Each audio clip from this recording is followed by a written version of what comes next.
ব্যক্তিত্ব ছিলেন, যিনি সকলের নিকট গ্রহণযোগ্য ব্যক্তি ছিলেন। তিনি জাতির শ্রেষ্ঠ সন্তান ছিলেন, মুক্তিযুদ্ধে সক্রিয় অংশগ্রহণ করেছিলেন, বরেণ্য শিক্ষাবিদ, শিক্ষক, নেতা। আতাউর স্যার 1940 সনে শিবপুরে বৈলাব গ্রামে জন্মগ্রহণ করেন। পিতা আব্দুল সুবহান, মাতা মেরি আক্তার। তিনি 56 সনে রানী বিলাসিনী উচ্চ বিদ্যালয় থেকে ম্যাট্রিক পাস করেন। জগন্নাথ কলেজে হাই ক্লাসে ভর্তি হন। রাজনৈতিক অস্থিরতার জন্য তিনি হয়তো সেখানে পড়ালেখা হয়নি। নরসিংদী কলেজ থেকে তিনি 62 সনে আই পাস করেন, 65-তে বিএ পাস করেন। তিনি রাজনৈতিক নেতাদের নির্দেশে তিনি শিক্ষকতা পেশাকে ভালোবাসেন, চলে আসেন। প্রথম জীবনে হয়তো খণ্ডকালীন শিক্ষক ছিলেন, পরে তার জীবন থেকে জানা যায় 66 সালে তিনি নরসিংদী পাইলট উচ্চ বিদ্যালয়ে শিক্ষকতা পেশাকে গ্রহণ করেন। তিনি 83 সনে নরসিংদী উচ্চ বালিকা বিদ্যানিকেতনে প্রধান শিক্ষকের দায়িত্ব গ্রহণ করেন। পরে ঘোড়াদিয়া উচ্চ বিদ্যালয় নরসিংদীতে তিনি দীর্ঘদিন প্রধান শিক্ষকের দায়িত্ব পালন করেন। 2007 সনে তিনি শিক্ষকতা থেকে অবসর গ্রহণ করেন। আর রঞ্জিত স্যারের কথা মনে হয় বললে 3 মিনিট সময়, আমার মনে হয় 3 ঘন্টায় শেষ, অর্থাৎ আতাউর স্যারের কথা 3 ঘন্টায় শেষ করা যাবে। আমরা সবাই উনার আত্মার মাগফিরাত কামনা করি। উনি যেন ওপারে শান্তিতে থাকে এবং আল্লাহ যেন ওনাকে সর্বোচ্চ জায়গা জান্নাতুল ফেরদৌস নসিব করেন, এই প্রত্যাশা করে আমি প্রথমে স্যারের আত্মার সদ্গতি কামনা করছি। পরকালে যেন উনি বেহেশত নসিব করেন। আব্দুর রহমান মিয়া ছিলেন আমার রাজনৈতিক শিক্ষক। স্যার থাকতেন নরসিংদী রেলওয়ে স্টেশনের উত্তর পাশে মেলায় দুশন মাস্টার সাহেবের বাড়িতে ভাড়ায়। ওইখানে স্যার আমার বন্ধু আছে স্বামী কালীপদ, আমাদের অনেকে রাজনৈতিক প্রশিক্ষণ দিতেন স্যারের হাত ধরে। তারপরে ওখানে ছিলাম আবুল হাশিম মিয়া, রঞ্জিত কুমার সাহা সহ আরো আব্দুল সাত্তার সরকার আমাদেরকে ওইখানে রাজনৈতিক প্রশিক্ষণ দিতেন। পরে ছাত্রদের হাত ধরেই আমরা ছাত্র সমিতি, পরবর্তীতে নেবেন রাজনীতিতে। আমার দৃষ্টিতে প্রথমত তিনি ছিলেন একজন প্রগতিশীল রাজনীতিবিদ। ছাত্র জীবনে তিনি সম্ভবত ওনার 1940 সনে যেহেতু জন্মগ্রহণ করেছেন, ভাষা আন্দোলনে তার বয়স ছিল মাত্র 12 বছর। এবং এরপরই সম্ভবত তিনি রাজনীতিতে অংশগ্রহণ করেন। আমার জানা মতে 1957 সালে যখন মৌলানা ভাসানীর নেতৃত্বে ন্যাপ প্রতিষ্ঠিত হয়, সম্ভবত তখন থেকে তিনি হয়তো ছাত্র ইউনিয়নের সাথে সম্পৃক্ত ছিলেন এবং পরবর্তীকালে তিনি আইন বিরোধী রাজনীতিতে তিনি সক্রিয় অংশগ্রহণ করেছেন এবং 60-এর দশক, যেটাকে সোনালী যুগ বলা হয় রাজনীতির, সেখানে তিনি সক্রিয় অংশগ্রহণ করেছেন এবং তিনি রাজনীতির জন্যই তিনি শিক্ষকতা পেশায় তিনি এসেছিলেন এবং তিনি একজন প্রকৃতপক্ষে প্রগতিশীল রাজনীতিবিদ ছিলেন। আমরা যখন স্কুলে পড়ি তখন দেখতাম ওনার প্রত্যেকজন সবাই আমাকে দেখতাম যে উনি ভাষণ দিতেন এবং ওনার ভাষণ খুব সুন্দর চোখের পক্তা ছিলেন। যে আজকে ওনার আমরা শোক সভা করতে যাচ্ছি। এই শোক সভায় আমাদের মধ্যে আজকের এই অনুষ্ঠানের সম্মানিত সভাপতি, সম্মানিত সামাজিক নাগরিক সমাজের কর্তৃক আজকের এই আলোচনা সভা এবং শোক সভার সম্মানিত সভাপতি সিন্ধি সরকারি কলেজের সাবেক অধ্যাপক আমার শিক্ষক প্রফেসর জনাব মোহাম্মদ আলী। এখানে উপস্থিত আছেন আমাদের আরো শ্রদ্ধেয় শিক্ষক জনাব গোলাম মুস্তফা মিয়া। চরসুন্দর হাই স্কুলের শিক্ষক হিসেবে সাজাজি থেকে আমি 2018-তে পলাশ থানা মডেল উচ্চ বিদ্যালয়ের হেডমাস্টার হিসেবে অবসর গ্রহণ করি। এই সময়ের মধ্যে একজন শিক্ষক হিসাবে যাকে আমি শতভাগ পেয়েছি তিনি আতাউর রহমান স্যার। আমরা আন্দোলন লড়াই সংগ্রাম করি পাওয়ার জন্য, দাবি আদায়ের জন্য। কিন্তু আমার কি দায়িত্ব বা কর্তব্য এই সম্পর্কে আমার কোনো জ্ঞান নেই। মাঠে থাকি, স্লোগান দেই, 18 তলা 19 তলা 100 তলা আদায় করতে ধরার জন্য বড় বড় কথা বলি। কিন্তু শিক্ষিত হিসাবে আমার কি দায়িত্ব বা কর্তব্য এই কথা আমরা কখনো বলতাম না। আমি আতাউর রহমান স্যারকে এজন্যই পছন্দ করি, এই ভদ্রলোক, এই রাজনীতিবিদ, বরেণ্য শিক্ষক নেতা, বক্তব্যের শুরুতে উনি বলতেন আপনার দায়িত্ব কি শিক্ষক হিসাবে। এই জন্য ওনাকে আমি খুব খুব বেশি পছন্দ করতাম। কারণ আমাদের মধ্যে শিক্ষক আছে, শিক্ষকের অভাব নাই, কিন্তু শিক্ষক আছে কত, শিক্ষকের অভাব নাই তা না, কিন্তু তাদের ভালো শিক্ষকের অভাব তো খুব কম।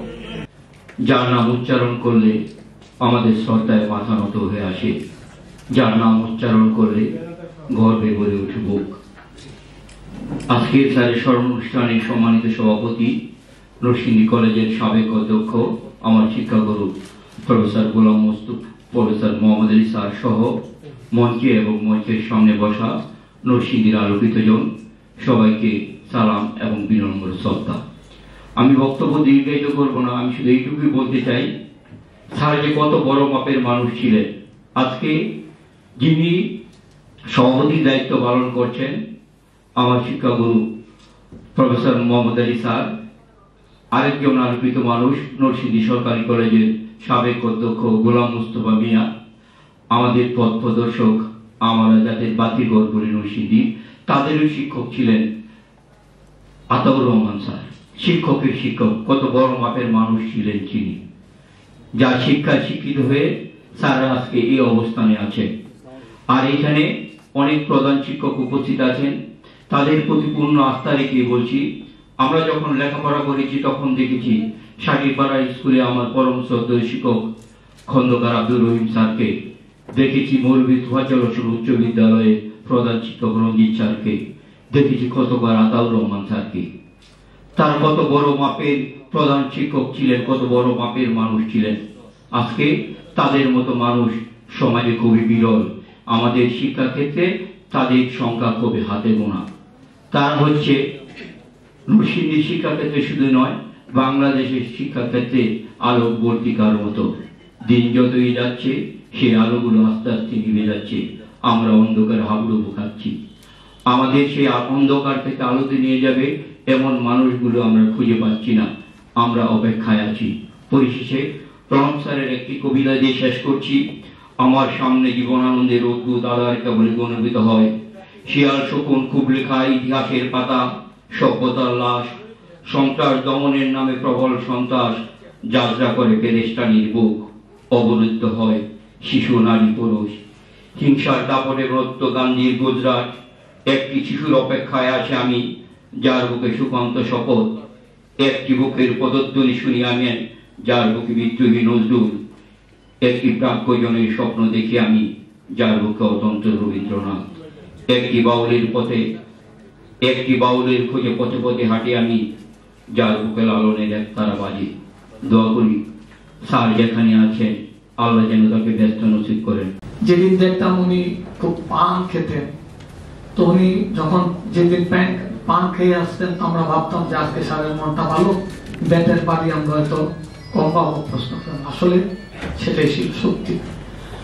আসলে আমি মনে করি ওনার আদর্শ বিধু হয়ে আমি নিজেকে একটি ভালো মানুষ মনে করেছি, এবং জীবনের শেষ প্রান্তে এসেও আমি তার সান্নিধ্য পেয়েছি। আমরা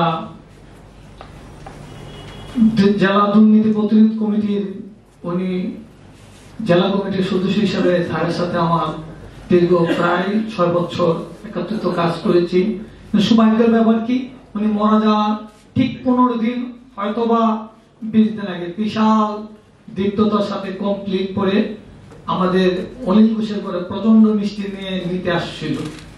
তো ভাগ্যক্রমে আমি হঠাৎ ঢুকলাম, ঢুকে স্যারকে সালাম করলাম। কেন জানি না স্যারকে এত সুন্দর লাগছিল, মনে হতো যে স্যারের হয়তো বা তার সাথে আমার জীবনের শেষ জীবন্ত দেখা হয়েছিল ওই দিন। স্যারের বড় ছেলে ছিল, প্রায় অনেকগুলি মিষ্টি কিনেছে, প্রায় 11-12 হাজার টাকার মতো আমার জানা মতে। উনি প্রায় 1000 টাকার অনেকগুলি নোট দিয়েছে। আসলে স্যার একজন শোষণহীন মানুষের জন্য কাজ করে গেছেন, উনি শিশুদের জন্য কাজ করে গেছেন। জাতীয় শিশু খেলাঘর নরসিংদী জেলা প্রতিষ্ঠা লগ্নে ওনার বাড়িতে সেই স্টেশনের পরবর্তী যে বাসায়, ওই বাসায় আমাদের তার বড় মেয়ে বেদির মাধ্যমে সে গান গেত, আমাদের ভাই বোনদেরকে সে গান শেখাতো। আতাউর রহমান স্যার সম্পর্কে কিছু কথা শুনেছেন। আমি যখন ছাত্র 1986 সালে আমি এসএসসি পরীক্ষার্থী ছিলাম, তখন স্বৈরাচার বিরোধী আন্দোলনে ছাত্র শিক্ষক একত্রিত হয়ে 8ই মার্চ যে আন্দোলনে ঘটনাটি ঘটেছিল, আমাদের মাঝে উপস্থিত একজন বীর মুক্তিযোদ্ধা জায়ানুল হক বাবুল ভাই তখন আমাদের ছাত্র নেতৃত্বে ছিলেন এবং সেখানে পুলিশ 8 রাউন্ড গুলিবর্ষণ করেছিলেন। আমাদের অনেক ছাত্ররা আহত হয়েছিলেন, অনেক নেতারা আহত হয়েছিলেন। সেই সময়ে আমি স্যারের একটা মিটিংয়ে পরবর্তী সময়ে স্যারের সাথে আমার দেখা হয় যে উনি শিক্ষক নেতা মরহুম আতাউর রহমান সাহেব। আমার সেই স্মৃতি মনে পড়ে। আজকে সময় কম, আমাকে অনেক কিছু বলতে ইচ্ছা করে যে এমন একজন নেতাকে হারিয়েছি যাকে অনুকরণীয়, অনুসরণযোগ্য। আমার মনে হয় আমার 31 বছরের শিক্ষকতা জীবনে যাকে অনুসরণ করার মতো তিনি আমার শ্রদ্ধেয় শিক্ষক ছিলেন আতাউর রহমান সাহেব। আমরা সবাই মনের ব্যথা নিয়ে এখানে এসেছি। মহান আল্লাহ পাক আমাদের সকলের মনের সে আকুতি কবুল করুন। আমাদের এই বর্ষিয়ান গুরুজন, আমাদের শিক্ষক, একজন বরেণ্য রাজনীতিবিদ, আল্লাহ যেন তাকে জান্নাতুল ফেরদৌস দান করেন। স্যারের সাথে আমার দীর্ঘদিন পরিচয়। আমি নরসিংদীতে শিউলিবাগ বিদ্যাপীঠে 24+ প্রায় 25 বছর যাবৎ কর্মরত আছি। আমার পাশের প্রতিষ্ঠানটিতে স্যার বহুদিন চাকরি করে এসেছেন, বিদ্যানিকেতনে। এছাড়াও স্যারের সহধর্মিনীর সাথে আমার একটা পারিবারিক পরিচয় ছিল। তো আমি এরকম বলতে পারি যে খুব ভোরবেলায় আমি হাঁটতে বের হইতাম, হই এখনো। তো স্যার যখন সুস্থ ছিলেন, বছর 5 আগেও আমার সাথে খুব ভোরবেলা স্যারের দেখা হতো। এবং কি সুন্দর একজন নান্দনিক মানুষ, মাথায় একটি হেড, হাতে একটি লাঠি এবং পরিপাটি হয়ে যে হাঁটতে প্রভাত এই সকালবেলা মানুষ বের হয়, স্যারকে দেখে আমার মনটা ভালো হয়ে যেত, শক্তি পেতাম। স্যারের সাথে 1-2 মিনিট আমার দাঁড়িয়ে কথা বলতে হতো। নানান সময়ে নানান অনুষ্ঠানে স্যারের সাথে আমার দেখা হয়েছে। আমি সৌভাগ্যবান যে স্যারের অনেক বক্তব্য আমি শুনেছি। এরকম নান্দনিক বক্তব্য, সেটা হলো আবৃত্তির স্টাইলে, অঙ্গভঙ্গির মাধ্যমে। আমার মনে হয় যে খুব কম মানুষই দিতে পারেন। আকৃষ্ট করতেন আমাদের, মন্ত্রমুগ্ধ হয়ে আমরা শুনতাম। যারা অন্ধ সবচেয়ে বেশি আজ চোখে দিতে তারা, যাদের হৃদয়ে প্রেম নেই, প্রীতি নেই, করুণার আলোড়ন নেই, পৃথিবী আজ অচল তাদের সুপরামর্শ ছাড়া। প্রকৃতপক্ষে যিনি প্রয়াত হয়েছেন, আমি মনে করি একটি প্রতিবাদ চলে গেছেন। এরকম আস্তে আস্তে আমাদের সমাজ থেকে, ঘুণে ধরা সমাজ থেকে প্রতিবাদগুলো চলে যাচ্ছে। দুঃখানাঙ্গা মানুষের পক্ষে, গরিব দুঃখী মানুষের পক্ষে কথা বলবে এ লোকগুলো যদি চলে যায়, তাহলে অদ্ভুত আদারে ছেয়ে যায় অথবা দালালের আলখাল্লায় ঢেকে যায় আমাদের সমাজ। আতাউর রহমান স্যার একজন শির দ্বারা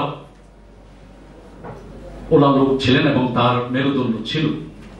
আমাদের অনেকেই এখন সমাজে শির দ্বারা নেই, মেরুদণ্ড নেই, আমরা প্রতিবাদ করতে পারি না এবং করি না। মেরে মেরে জীবনযাপন করি এবং আস্তে আস্তে বিভিন্ন ভাবে গর্তের ভিতরে ঢুকে যাই।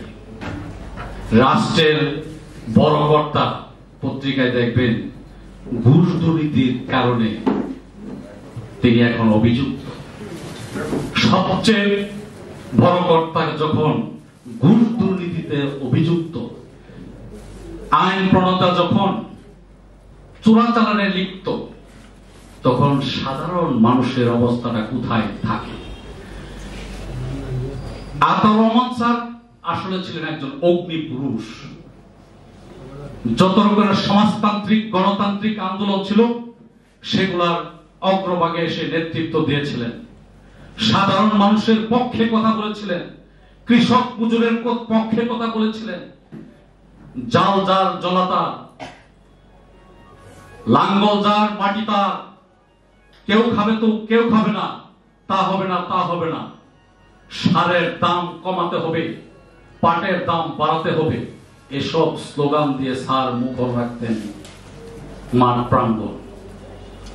অথচ আজকাল অনেকেই প্রগতির কথা বলেন এবং সন্ধ্যা হলেই প্রগতি আর দুর্গতি একসাথে গলাগলি হয়ে যায়। আতাউর রহমান স্যার সম্পর্কে বলতে গেলে এটা শেষ করা যাবে না, যে কতটুকু বলে শেষ করা যাবে। আজকে এই মঞ্চে দাঁড়িয়েই আমার প্রথম মনে পড়ছে স্যারের একটা কথা, যে শব্দটি শোনার জন্য আমি সবসময় উদ্গ্রীব ছিলাম, সেই শব্দটি হচ্ছে বেল্লিং। এই বেল্লিং বলে জুড়ে একটা প্রমাণ দিতেন বক্তৃতার মধ্যে দিয়ে। এই শব্দটি একবারে জিরো হয়ে গেছে, এই শব্দটি বলার মতন ব্যক্তি আর নেই। আতাউর রহমান স্যারের বজ্র কণ্ঠ শোনার জন্য আমরা 74-75-এর দিকে শাকিরপাড়া স্কুল, যেটা রহিম খন্দকারের নেতৃত্বে, যে কোনো অনুষ্ঠানে আতাউর রহমান স্যারকে নিমন্ত্রণ করলে স্যারের বক্তৃতা শোনার জন্য আমরা আগ্রহ প্রকাশ করতাম। এবং দেখা যেত যে রহিম খন্দকার স্যার যখন বক্তৃতা দিতেন তখন কিছুটা গল্প হইতো, কিন্তু আতাউর রহমান স্যার যখন বক্তৃতা দিতেন তখন নীরব নিস্তব্ধের ছাত্ররা, আমরা সকল ছাত্ররা তার বক্তৃতা শুনতাম। সেই সময় থেকে আতাউর স্যারের সাথে আমাদের সম্পৃক্ততা বেশি ছিল। এর পরবর্তীতে স্যারের সাথে অনেক সম্পর্ক জড়িত। আমি যখন 86 সালে শিক্ষকতায় যোগদান করি তখন রঞ্জিত স্যারের মাধ্যমে আতাউর স্যারের সাথে আবার সখ্যতা আরো বেশি বৃদ্ধি পায়। সেই সময় থেকে স্যার অনেক উপদেশ দিতেন আমাদেরকে, যে সক্রেটিস যেমন বলছিল যে I to die, you to live, which is better only God knows। ঠিক আতাউর স্যারের ভাষায় আমি বলতে চাই, আতাউর স্যার বলতো যে আমরা তো চলে যাব, তোমরা শিখে রাখো, এবং কোন এক সময় বলবে আমাদের এই রাজনীতির ইতিহাস, শিক্ষকতার ইতিহাস সম্পর্কে সবকিছু বলবে। তো যাই হোক, মানে আতাউর স্যার সম্পর্কে বলে শেষ করা যাবে না। তিনি ছিলেন আমার প্রেরণা, তিনি ছিলেন এক প্রতিবাদী কণ্ঠ। 1986 সালে যখন শিক্ষক আন্দোলন হয়, আমি বেলাবতীর ছাত্র শিক্ষক জনতা গড়ে তোলা একতা এই স্লোগানে উদ্বুদ্ধ হয়ে, এবং 2 তারিখে বেলাবতে শিক্ষকরা পরীক্ষা নিত না, পরীক্ষা নিত মানে প্রশাসন, পুলিশ, চৌকিদাররা।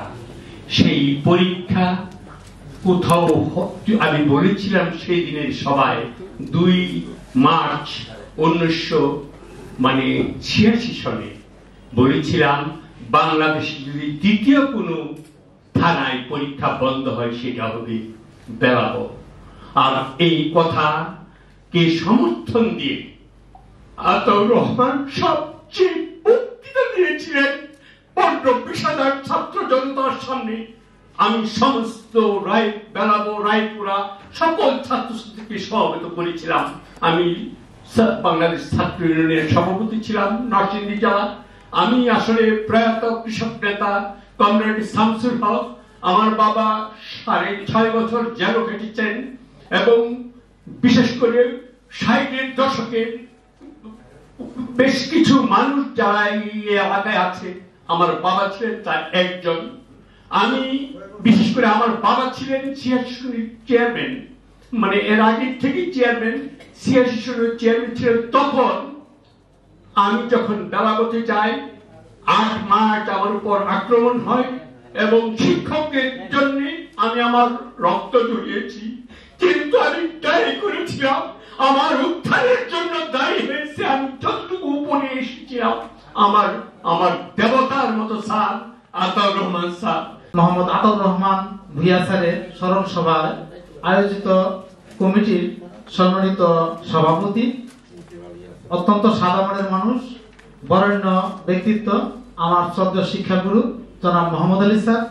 মঞ্চে উপবিষ্ট আছেন আমার আরেকজন শিক্ষাগুরু জনাব নরসিংদী সরকারি কলেজের সাবেক অধ্যক্ষ স্যার, এবং মঞ্চে উপবিষ্ট আছেন আয়োজক কমিটির সম্মানিত সম্পাদক স্যার সহ বীর মুক্তিযোদ্ধা নেতৃবৃন্দ, এবং মঞ্চের সম্মুখে উপস্থিত আছেন বিভিন্ন প্রতিষ্ঠান থেকে আগত সম্মানিত শ্রোতৃবৃন্দ এবং বিভিন্ন প্রতিষ্ঠান থেকে আগত সম্মানিত শ্রদ্ধেয় শিক্ষক মন্ডলী। আমি আজকে স্যারের স্মরণ সভায় একটি কথাই আমি স্মরণ করব। স্যার ছিলেন তার আচরণে, চলনে বলনে একজন স্বচ্ছ এবং সাদা মনের মানুষ, এবং স্মার্ট একজন শিক্ষক ছিলেন, স্মার্ট একজন নেতা ছিলেন। তিনি ছিলেন প্রগতিশীল রাজনৈতিক দলের একজন ধারাস কণ্ঠে, প্রতিবাদী কণ্ঠে একজন রাজনৈতিক নেতা এবং গুরু। আমি আমার ছাত্র জীবন থেকে আমি নরসিংদী সরকারি কলেজে লেখাপড়া করছি। তখন আমি খালপাড় থাকতাম, স্যারের সাথে প্রায়ই দেখা হতো। স্যারকে সালাম দিলে স্যার অত্যন্ত বিনয়ের সাথে স্যারের কাছে গেলে স্যার আমাকে একদিন মাথায় হাত দিয়ে বলে যে তোমরাই একদিন আমাদের ভবিষ্যতে কান্ডারি হবা, এবং আমি তোমাকে বলবো, আদেশ দিব বা নির্দেশ দিব, মাথায় হাত দিয়ে বলছিলেন তুমি শিক্ষকতা পেশায় আসবা। সেই থেকে আমি মনে স্বপ্ন দেখি যে আমি শিক্ষক হব। তবে আমি আজকে সার্থক বলবো, স্যারের যে স্কুলে সর্বশেষ কর্মরত ছিলেন, সে স্যারের গড়া সেই শিক্ষা প্রতিষ্ঠানে আজকে আমার মনে হয় স্যারের আশীর্বাদে আমি আজকে স্যারের স্থলাভিষিক্ত হইতে পারছি।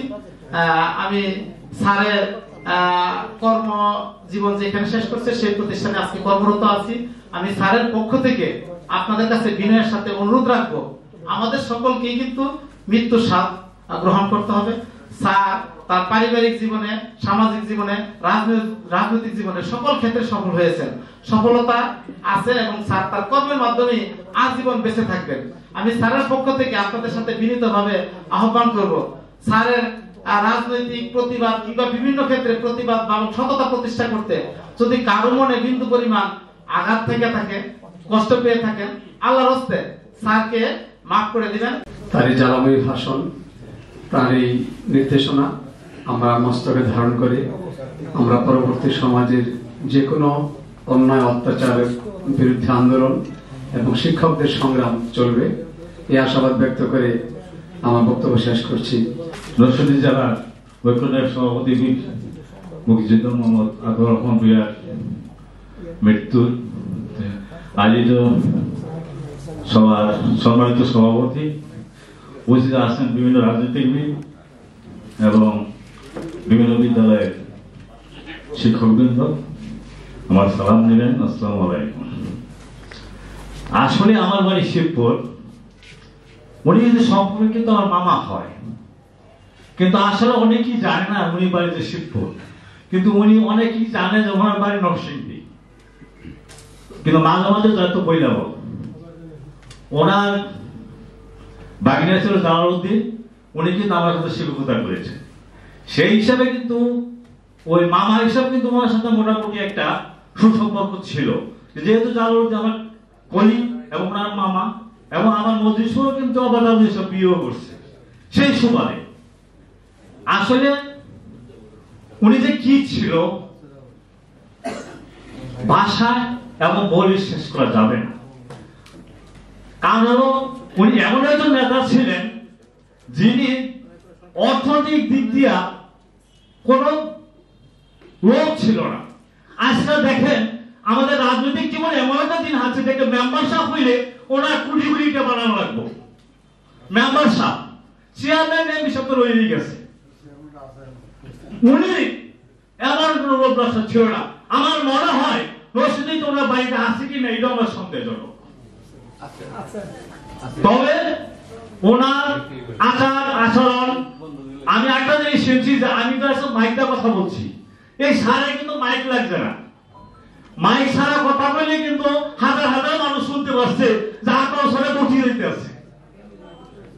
ওনার যে কর্মজীবন, ওনার যে শিক্ষা জীবন, ওনার যে রাজনৈতিক জীবন, ওনার যে সামাজিক জীবন, সেটা যদি আলোচনা করা সমালোচনা করা তখন একটা পাণ্ডুলিক বই হয়ে যাবে, যেটা ওজন হবে কমপক্ষে 10 কেজি। আতাউর রহমান সম্পর্কে সবাই বলতে পারবে কারণ উনি দীর্ঘ জীবন আপনাদের পাশে ছিলেন, বিশেষ করে শিক্ষক আন্দোলনে। আমি একজন কলেজ শিক্ষক, আমি রায়পুরা কলেজে শিক্ষকতা করতাম। আমি কলেজ শিক্ষকের জেলা পর্যায়ে আন্দোলনে নেতৃত্ব দিতাম। সেই হিসাবে আমি আতাউর রহমান স্যারের সাথে আমার সম্পর্ক।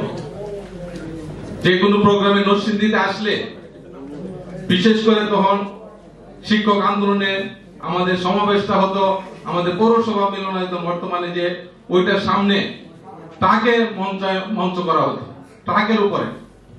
আমি অবাক হয়ে তাকিয়ে থাকতাম। এই আতাউর রহমান স্যারের বক্তৃতা শুরু হলে ট্রাকটা পর্যন্ত কাঁপতো। উনার বক্তৃতা এত নির্ভীক, এত সাহসী কি করে হয়?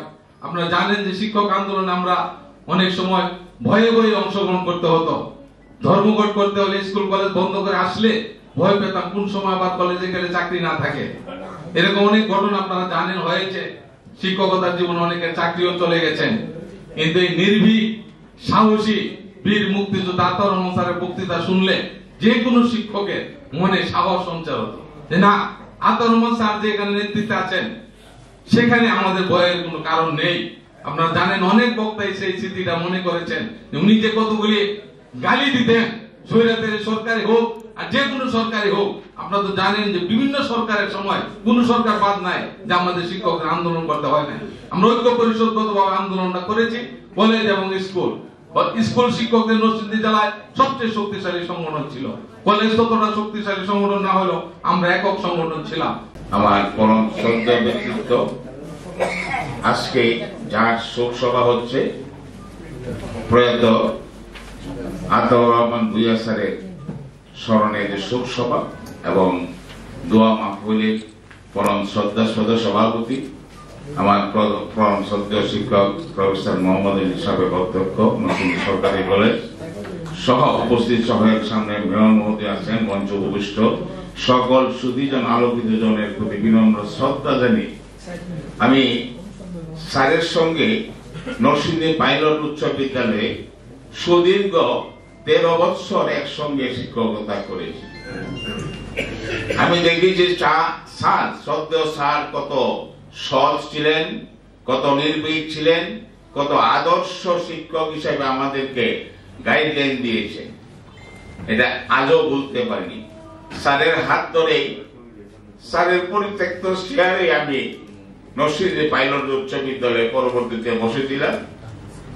স্যারের কাছ থেকে আমি পরামর্শ নেই নরসিংদী পাইলট হাই স্কুলে আমি সহকারী প্রধান শিক্ষক, তারপর ভারপ্রাপ্ত প্রধান শিক্ষক হিসাবে দায়িত্ব পালন করে স্যার যখন বিদ্যানিকেতন দিকে চলে আসলেন গোড়াদিয়া, ঠিক তারপরেই আমার সুযোগ হয়েছে নরসিংদী বালিকা উচ্চ বিদ্যালয়ে বিদ্যানিকেতনে প্রধান শিক্ষক হিসেবে যোগদান করার জন্য। স্যারের গড়া সেই প্রতিষ্ঠানটি, যে বিদ্যানিকেতনটি তখন কিন্তু এই নরসিংদীতে একটি আদর্শ নারী শিক্ষার ক্ষেত্র হিসেবে তিনি প্রতিষ্ঠা করেছেন।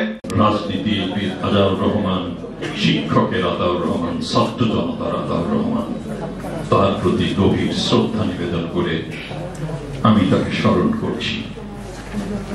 এই স্মরণ সভার সম্মানিত সভাপতি এবং মঞ্চ ভূমিষ্ঠ বীর মুক্তিযোদ্ধা বৃন্দ, শিক্ষাবিদ বৃন্দ এবং বরেণ্য রাজনীতিবিদ বৃন্দ এবং আমার সামনে উপস্থিত সম্মানিত সুধীবৃন্দ, আতাউর রহমান স্যারের সাথে আমার সম্পর্কটি হয় 2005 সালে যখন আমি সরকারি আদিয়াবাদ স্কুল অ্যান্ড কলেজের যখন প্রিন্সিপাল হিসেবে যখন আসি, এই রঞ্জিত সাহেব এবং আতাউর রহমান সাহেবের সঙ্গে তখন প্রথম আমার সাক্ষাৎ হয়। আতাউর রহমান সাহেব এমন একজন ব্যক্তি ছিলেন, অত্যন্ত আভিজাত্যের অধিকারী ছিলেন, আত্মবিশ্বাসী একজন বজ্রকণ্ঠী সুবক্তা ছিলেন এবং তিনি আত্মসমালোচনা করতেও কখনো কুণ্ঠাবোধ করেননি। সত্যকে সত্য বলে, সাদাকে সাদা এবং কালোকে কালো বলার মতো সৎ সাহস তার ভিতরে ছিল। এবং আমরা যখন শিক্ষকতা সুবাদে যখন এসেছি পরীক্ষা সহ বিভিন্ন পরীক্ষার মিটিং গুলোতে, যখন জেলা প্রশাসকের দপ্তরে আমরা মিটিং এ উপবিষ্ট হতাম, তিনি কোনো কথা প্রশাসনকে বলতে ছাড়েননি। তিনি চোখে আঙ্গুল দিয়ে দেখিয়ে দিয়েছেন যে শিক্ষকরা কোনটা পারেন এবং কোনটা করেন। পাশাপাশি তিনি শিক্ষকদেরকেও আত্মসমালোচনা করার জন্য তিনি বলেছেন যে শুধুমাত্র আমরা আন্দোলন সংগ্রাম করি টাকা পয়সা বাড়ানোর জন্য নয়, আমরা জনগণের কণ্ঠস্বর হিসেবে, জনগণের বিবেক হিসেবে এবং আমার শিক্ষক হিসেবে আমারও দায়িত্ব এবং কর্তব্য আছে, সেই ব্যাপারে তিনি কিন্তু বারবার করে স্মরণ করতেন। পারিবারিক ভাবে আমরা এতটা বেশি এই অল্প দিনে ওনার সাথে সম্পৃক্ত হয়েছিলাম যে ওনার পরিবারের অনেক কিছুর সঙ্গে আমাদের খুব যোগাযোগ ছিল এবং বিভিন্ন সময়ে তিনি এই যে এতটা দুর্বল অবস্থাতে তিনি যখন শারীরিক অবস্থা ছিলেন, তারপরেও তিনি আমার মেয়ের জন্য মাঝে মাঝে বিভিন্ন কিছু নিয়ে আসে। তিনি উপর থেকে ডেকে নিচে অনেক সময় উঠতে পারতেন না, চারতলায়, তিনি বলতেন যদি একটু কষ্ট করে নিচে নামে। সেই কথাটি বলার মতো আমার সেই আপনজন এখানে নেই। উনি এখানে নরসিংদীতে আমার একজন অভিভাবক হিসেবে ছিলেন এবং আমি কিছুদিন আগে যখন ওনার বাসায় গিয়েছিলাম, উনি ভালো করে হাঁটতে পারেন কিন্তু আমাকে কিভাবে আগিয়ে আমাকে ভিজিট করার জন্য ওনার জামাই ওনার অন্যদেরকে এগিয়ে নিয়ে আসার জন্য ভাগবত তাদেরকে বলেছিলেন। এবং এক সপ্তাহ আগে ওনার সঙ্গে যখন আমার কথা হয়েছিল আপনি কবে আসবেন, আবার উনি যেদিন একদিন ইয়েতে আসছিলেন নরসিংদীতে, আসলেই কিন্তু উনি আগে থেকে জানাতেন, দেখা করার জন্য বলতেন। সম্মানীয় সভাপতি, উপস্থিত সবিজন, দিন যতই যাচ্ছে আমরা বড় অভিভাবকহীন হয়ে যাচ্ছি। দিন যতই যাচ্ছে সমাজের ভালো মানুষগুলো এক এক করে চলে যাচ্ছে। এই যে চলে যাওয়ার পালা, এই যে শূন্যতা, এই শূন্যতা পূরণ হবার নয়। আতাউর রহমান স্যার বীর মুক্তিযোদ্ধা, বরেণ্য শিক্ষক এবং শিক্ষক আন্দোলনের অন্যতম নেতা, যেখানে পা রেখেছেন সেখানে তিনি একজন মুক্ত মানুষ হিসেবে ন্যায়ের পক্ষে কথা বলেছেন। ওনারই চলে যাওয়া আমাদের জন্য অনেক ক্ষতি, এই ক্ষতি পূরণ হবার নয়। কিছু শোক অসহনীয় আর কিছু শোক অপূরণীয়। এই অপূরণীয় বিষয়টি আমাদেরকে ভাবনায় ফেলে। সমাজের বটগাছ যাদের পাদতলে পাদদেশে, যাদের সান্নিধ্যে থেকে আমরা সমাজনীতি, রাজনীতি কিংবা শিক্ষা কার্যক্রম সহ যে কোনো কার্যক্রমে এই সকল মানুষের কাছে যদি পরামর্শ নিয়ে কাজ করা যায় তাহলে সেই কাজটা অবশ্যই সমাজের জন্য কল্যাণকর হয়। আতাউর রহমান স্যারের আজকের এই স্মরণ সভায় দাঁড়িয়ে আমি নরসিংদী পৌরসভার পক্ষ থেকে স্যারের এই মৃত্যুতে আমি গভীর শোক প্রকাশ করছি। শোক সন্তপ্ত পরিবারের প্রতি গভীর সমবেদনা প্রকাশ করছি এবং আপনারা যারা এখানে উপস্থিত হয়েছেন সকলকে অনুরোধ করব, আসুন আমরা স্যারের রেখে যাওয়া যে আদর্শগুলো, স্যার যে চিন্তা চেতনায় জীবন যাপন করতেন তার কিছুটাও যদি আমরা আমাদের জীবনে নিজেকে নবায়ন করতে পারি বা সেই আদর্শিক পথে চলার চেষ্টা করতে পারি, তাইলে আমি মনে করি স্যারের জীবদ্দশায় যে স্বপ্ন উনি লালন করেছিলেন সেগুলো সমাজের জন্য, আমাদের জন্য, আমাদের পরবর্তী প্রজন্মের জন্য শুভকর হবে। এই প্রত্যাশা ব্যক্ত করে আমি চলে যাচ্ছি। এই মাস্টারদের মাস্টার, এই আজকের এই যে যার আয়োজনে আসছি আমরা, মাস্টারদের মাস্টার আতাউর রহমান স্যার। আপনারা হারাইছেন আপনাদের একজন সহ মাস্টার এবং আপনাদের টিচার। দেশ হারাইছে একজন দেশপ্রেমী এবং সর্বশ্রেষ্ঠ সন্তান। আর আমরা রণাঙ্গনের মুক্তিযোদ্ধারা হারিয়েছি আমাদের রণাঙ্গনের যোদ্ধা, ঠিক না ভাই? এখানে অনেক রণাঙ্গনের যোদ্ধা মুক্তিযোদ্ধা আছে। এই আতাউর রহমান স্যারের সাথে আমি একজন ওনার সাথে যোদ্ধা। আজকের এই সভার সম্মানিত সভাপতি, আমার বক্তব্য কিছুই নাই। আমি আপনাদের যে বাজারে বক্তব্য দিয়েছেন সবার বক্তব্য একদম যা বলছেন একদম সত্য বক্তব্য বলছেন আতাউর রহমান স্যারের। আমিও এটাই বলতেছি যে উনার যে যুদ্ধ করছে, যুদ্ধের কথা কেউ বলেন না, কিন্তু যুদ্ধ কথা বলবো আমরা মুক্তিযোদ্ধারা। এমন মুক্তিযোদ্ধা আছে 4-5 জন, আরো এরাই বলবে, আমি বলবো না কিছু। আমি এই বলতে চাই, আজকে এই সভায় আমাদের নরসিংদী জেলা কমান্ডার থাকতো আব্দুল মুতালিব পাঠান, ওনার পক্ষ থেকে নরসিংদী জেলার মুক্তিযোদ্ধাদের পক্ষ থেকে আপনাদেরকে সবাইকে আমার সালাম জানাইলাম। আসসালামু আলাইকুম।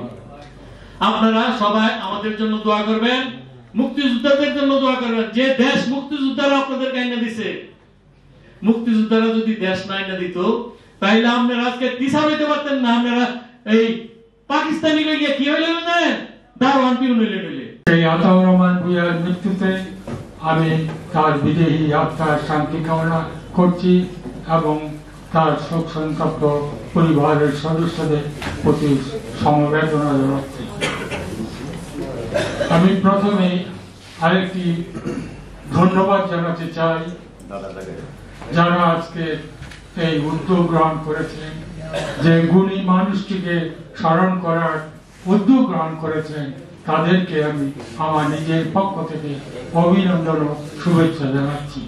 আমরা আমাদের এলাকা, আমাদের জেলার গুণী মানুষদেরকে আমরা অনেক সময় সম্মান দিতে ভুলে যাই, কিন্তু আজকে যে উদ্যোগটা নিয়েছেন সেই জন্য অত্যন্ত আনন্দিত। আতা ভাইয়ের সাথে আমার কলেজ জীবন থেকেই পরিচিত। আমি নরসিংদী কলেজের ছাত্র ছিলাম। আমরা একই সংগঠনের সাথে জড়িত ছিলাম। সেই সুবাদে আতা ভাই আমাদের খুব ঘনিষ্ঠ ছিল। বিশেষ করে ওনার সততার মধ্য দিয়ে জীবন অতিবাহিত করা, ন্যায় নিষ্ঠার সাথে চলা এবং সারা জীবন একটি অসাম্প্রদায়িক লোক হিসাবে পরিগণিত হয়েছিলেন তিনি। সেই মানুষটিকে আজকে আমরা হারিয়েছি। আমরা তার বিদেহী আত্মার শান্তি কামনা করব। সমাজকে কিছু দেওয়ার জন্য, পাওয়ার জন্য নয়, ব্যক্তিগতভাবে পাওয়ার জন্য নয়, আজকে সেটা নাই। জাতি এই জন্য দুঃখিত, বঞ্চিত। যখন 63 সাল থেকে 1963 থেকে আজকে 2024 61 বৎসর, এই 61 বৎসর এই দীর্ঘ সময়টাই ওনার সঙ্গে আমার যোগাযোগটা ছিল, ওনার মৃত্যুর পূর্ব পর্যন্ত। আপনারা জানেন আমার একটা সংগঠন এখানে আছে, ন্যাট কমিউনিস্ট পার্টি ছাত্র ইউনিয়ন বিশেষ গেরিলা বাহিনী, একটা আহ্বায়ক কমিটি নরসিংদীতে আছে, নরসিংদী জেলা, এটা আমি আহ্বায়ক। সেই সুবাদে ওনার সঙ্গে বরাবর যোগাযোগ হতো। রাজনৈতিক ভিন্নতা থাকলেও ওনার সঙ্গে সম্পর্কে কোনো অবনতি আমার ঘটেনি। একটা পারিবারিক সম্পর্ক ছিল। আমার পরিবারে কোনো ঘটনা ঘটলে আমার স্ত্রী যখন বিয়োগ হয়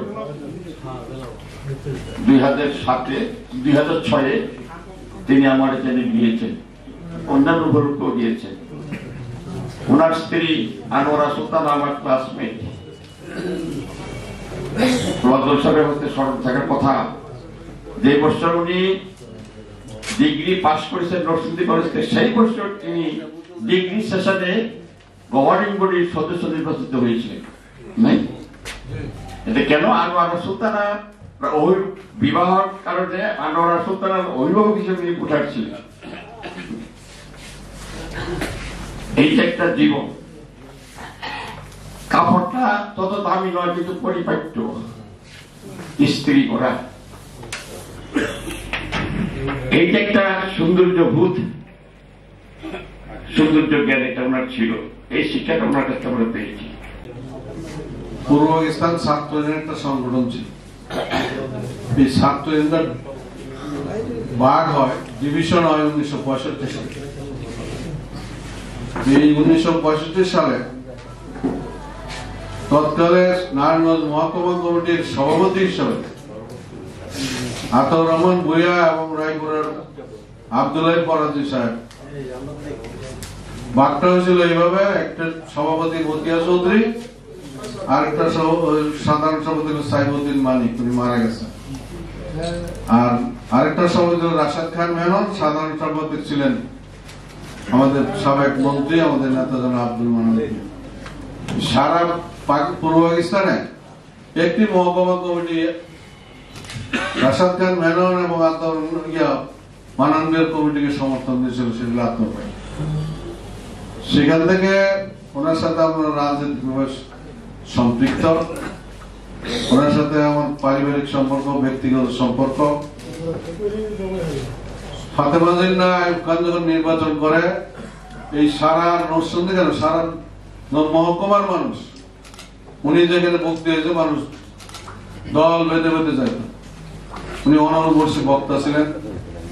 একটু আগে ওনার লেখাতে আসছে এই যে সবরহিত মাদমাদার যখন সেই হাতিরদা যাচ্ছিল রাজীবের বাড়িতে, এখানে বিভিন্ন কিছুর সাথে তাকে অবরোধ করা হলো, সেটা নিয়ে অনেক মামলা মোকদ্দমা হলো। পরবর্তী সময় 68-69 যখন আন্দোলন হয়, আমরা যখন আমাদের সহকর্মী শহীদ আসাদ যখন শহীদ হয়, তখন উনি এবং হাসিম ভাই বিভিন্ন ভাবে আমাদের সহযোগিতা করেছেন। এই ডাক্তার নীলরতন বাবুকে কইছে 5টা টাকা দাও, তাদের একটা মিটিং আছে। ওই ব্যবসায়ীদেরকে বলছে যে 5টা টাকা দাও, হাসিম ভাই সহকারে বলতো। এইভাবে উনি সেই 68-69 আন্দোলনের শরীর হয়েছেন। পরবর্তী সময়ে উনিও শিক্ষক, আমিও শিক্ষক, ওনার স্ত্রীও শিক্ষক ছিলেন। আমরা একসাথে শিক্ষক আন্দোলন করছি, রাজনৈতিক আন্দোলন করছি। আমি সবচেয়ে গুরুত্ব দিচ্ছি একটি কথার উপরে, আমরা আসলে এখানে যারা আছি, এখানে সকালে মানুষগুলোর কারিগরি বেশি। উনি যে সৎ ছিলেন, আজকে সততাটা আমাদের মধ্যে থেকে উঠে গেছে। বিশেষ করে আমরা যারা ছাত্র রাজনীতি, আমরা যারা রাজনীতি করি, এখন আমরা শুনি কোন ছাত্র নেতার হাজার হাজার কোটি টাকা পাস করে, আর আমরা যখন ওই আন্দোলন করতাম, শহীদের সাথে আমাদের এলাকার লোক, আমরা একটা মিটিং মিছিল করতে গেলে পয়সা হইতাম না, ঘরে ঘরে ঘুরে মুরব্বীরা ঘুরে ঘুরে আমাদেরকে পয়সা জোগাড় করে দিত। আমরা আসাদ মারা গেছে, পরে ট্রাক নিয়ে যাইতে হয়েছে শিবপুর মিছিল করে, সেটা আবার আতর ভাই লয়ে গেছে, হাসিম ভাই লয়ে গেছে, সালাম দিবের সাহেবের বাসায় ইয়ার মাহমুদ সাহেব এসে আমার কিছু টাকা দিছে,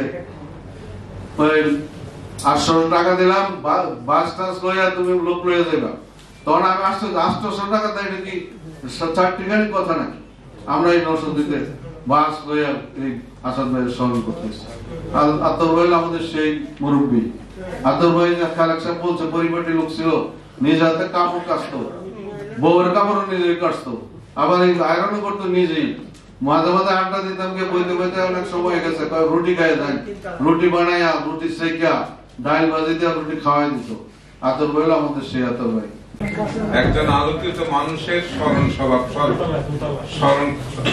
মানুষকে স্মরণ করার জন্য আজকের এই স্মরণ সভার সভাপতি, উপস্থিত মানুষ গড়ার কারিগর, আলোকিত মানুষ, সুধী মন্ডলী, আতা ভাইয়ের পরিবারের ছেলে, মেয়ে এবং মেয়ের জামাই যারা এখানে উপস্থিত হয়েছেন, আমি বক্তৃতা দিব না। আজকের এই স্মরণ সভায় শ্রদ্ধা জানানোর জন্য আমরা কেন্দ্রের থেকে, ঢাকার থেকে এখানে উপস্থিত হয়েছি, শ্রদ্ধা নিবেদন করেছি। যেই মানুষটাকে নিয়ে আপনারা আলোচনা করলেন, তার সাথে এই নরসিংদীর আরো 2-1 মানুষ যাদের সাথে আমার ঘনিষ্ঠ ভাবে সুযোগ পেয়েছি, সান্নিধ্য পেয়েছি, মেলামেশা করা, তাদেরও আজকে স্মরণ করছি আমাদের হাসিম ভাইকে। চমৎকার মানুষ, এত সুন্দর ভাবে মিষ্টি ভাষায় এত তীক্ষ্ণ সমালোচনা করতে পারতেন। আমরা বসে থাকতাম তখন ছাত্র হাসিম ভাইয়ের বক্তৃতা শোনার জন্য। আতা ভাই এক ধরনের বক্তা, আবার হাসিম ভাই কিন্তু আরেক ধরনের বক্তা ছিল। উনি এজিটেটিং বক্তা, কিন্তু ছোট্ট ছোট্ট করে করে করে আস্তে আস্তে খুব চমৎকার ভাবে উপস্থাপন করতেন। এই নরসিংদী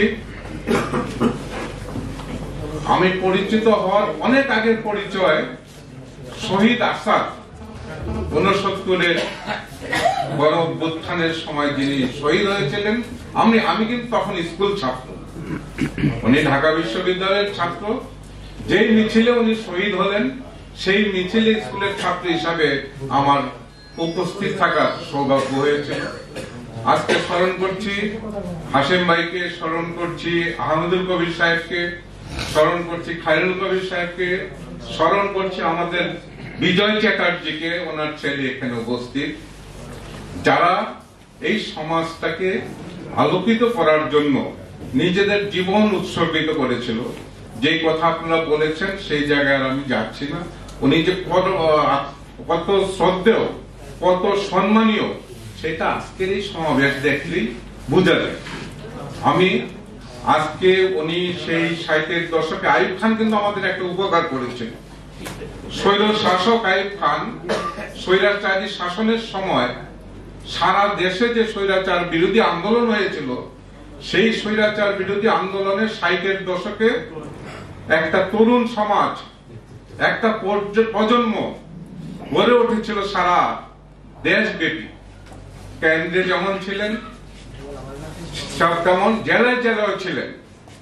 সেই এক গুচ্ছ নেতৃত্ব, সেই নেতৃত্ব গড়ে উঠেছিল, ওই যারা নাম বলেছেন অনেকেরই কথা, মেনন ভাই, মতিয়া আপা, আমাদের পঙ্কজ ভট্টাচার্য, কমিউনিস্ট পার্টির কমরেড মোহাম্মদ ফরহাদ সাধারণ সভাপতি এবং সাইফুদ্দিন আহমেদ মানিক। এই প্রজন্মটা কিন্তু 71 পর্যন্ত স্বাধীনতার সংগ্রামের জন্য, মুক্তিযুদ্ধের জন্য দেশটাকে প্রস্তুত করেছিল। এরাই আজকে শেষ হয়ে যাচ্ছে। আতা ভাই চলে গেলেন, তাদের মধ্যে একজন। কেন্দ্রে যারা ছিলেন ডক্টর জাফরুল্লাহ, পঙ্কজ ভট্টাচার্য, এই ধরনের রণ ভাই, সর্বশেষ হায়দার আকবর খান রণ চলে গেলেন। আজকের এই সবাই আমি সেই কথাটাই, যে স্বপ্ন তারা দেখতো, স্বপ্নটা কি সিম্পল, আপনারা সবাই জানেন, বৈষম্যের অবসান, শোষণ মুক্ত একটা সমাজ ব্যবস্থা করা, যে দেশে গরিব সাধারণ মানুষ খেয়ে দিয়ে বেঁচে থাকতে হবে। এই ছিল ফজলুল হক খন্দকার, আবুল হাসেম, তারা বিয়ে শাদী না করে লড়াই সংগ্রাম করে গেছে। এই ছোট্ট বিষয়টা আজকে এই কথাটা আমি এই জন্য বললাম, এই 60-এর দশকে যেটা সৃষ্টি হয়েছিল, 68-69-এ যে প্রজন্ম সৃষ্টি হয়েছিল, আজকে কিন্তু সেই প্রজন্ম শেষ হয়ে যাচ্ছে। নতুন কোন প্রজন্ম আর সৃষ্টি হচ্ছে না। আজকের এই স্মরণ সভায় আপনারা আলোকিত মানুষরা, আপনারা মানুষ গড়ার কারিগররা উপস্থিত হয়েছেন, কিন্তু যাদের গড়ছেন সেই প্রজন্ম কিন্তু এখানে অনুপস্থিত। এবং 81 সালে আমি নরসিংদী গভর্নমেন্ট কলেজ থেকে এইচএসসি পাস করি। মোস্তফা স্যার আমাকে রক্তাক্ত প্রান্ত পড়াতেন, আমাদের এক টিচার ছিলেন। এবং এর জন্য বলতেছি, 1981 সালে নরসিংদী গভর্নমেন্ট কলেজ থেকে 750 ছাত্রের মধ্যে একজন ফার্স্ট ডিভিশন পায়। আমি সেই ফার্স্ট ডিভিশন পাওয়া ছাত্র। এবং যাই হোক, আর মানে আতাউর রহমান স্যারের কাছে ইংরেজি পড়েছি, আমার শ্বশুরের কাছে সেই যে ইংরেজি শিক্ষা পেয়েছি সেটা সারা জীবন কাজে লেগেছে। আমি পরবর্তীতে বইতে ভর্তি হই এবং 1997 থেকে আমি যে সাবজেক্টটা করি ফার্স্ট ক্লাস ফার্স্ট হয়ে আমি লেকচারার হই। আমি পরবর্তীতে হেড অফ দ্য ডিপার্টমেন্টও ছিলাম, নেভাল লেকচারের প্রফেসর ছিলাম, 2 বার শিক্ষক সমিতির জেনারেল সেক্রেটারি ছিলাম এবং 1 বার ভাইস প্রেসিডেন্ট ছিলাম। পরবর্তীতে আমি আবার বিএডব্লিউতে চেয়ারম্যান হয়ে যাই। তো জাস্ট একটা কথা একটু বলি, বিএডব্লিউতে চেয়ারম্যান থাকাকালে প্রেস ক্লাবের সভাপতি ছিলেন জনাব শওকত মাহমুদ সাহেব। তখন প্রেস ক্লাব একটা রিভার ক্রুজ করে বিআইডব্লিউটিসির অস্ট্রিচ জাহাজে। তো সেই এই সমস্ত প্রোগ্রামগুলোতে আমরা সবসময় যেতাম।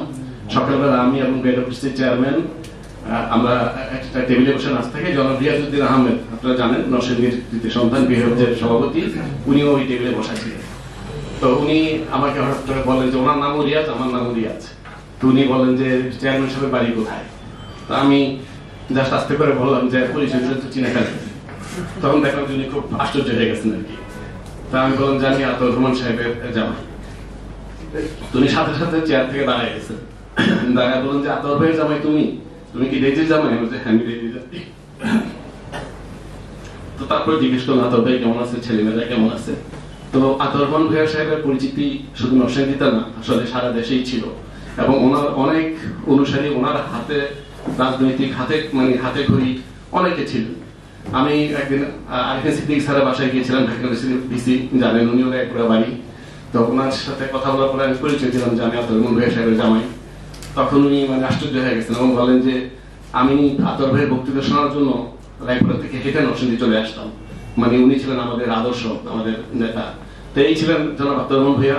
জাস্ট আমি আমার জানা অল্প একটু বললাম। আমি ওনার শেষ জীবনটা আমাদের সাথে কাটিয়েছেন।